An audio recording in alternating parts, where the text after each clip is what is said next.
Portée par le ministère de la Promotion de la Femme, de l'Enfant et de la Famille, la phase nationale des États généraux sur la situation de la femme, de l'enfant et de la famille s'est ouverte ce mardi 16 septembre 2025 à Bamako. Après une étape régionale délocalisée dans la capitale du 20 au 22 août dernier, cette rencontre vise à trouver des réponses concrètes aux obstacles qui freinent l'épanouissement de la femme, de l'enfant et de la famille au Mali. La présente rencontre est donc à cet égard un acte de continuité, une étape décisive dans la construction d'un Mali nouveau. Un Mali qui place la femme et l'enfant au centre de toutes ses politiques publiques.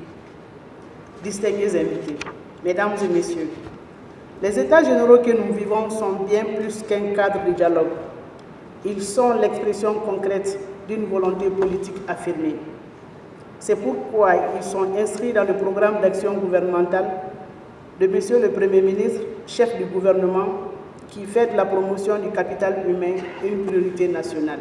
Aujourd'hui, nous nous penchons sur la phase nationale avec la même conviction, celle de donner toujours de façon inclusive et participative la parole aux Maliens et aux Maliennes, afin de recevoir les réponses appropriées aux problèmes qui freinent l'épanouissement de la femme, de l'enfant et de la famille dans notre pays.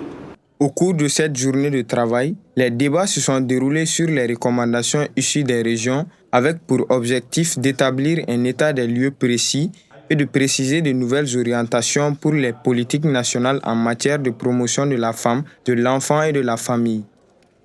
Au cours de cette phase nationale, nous avons la responsabilité collective de passer en revue les recommandations issues des régions, d'évaluer la pertinence et la faisabilité et enfin de valider un document final qui sera le produit de notre intelligence collective et le socle de nos actions futures en faveur de la femme, de l'enfant et de la famille.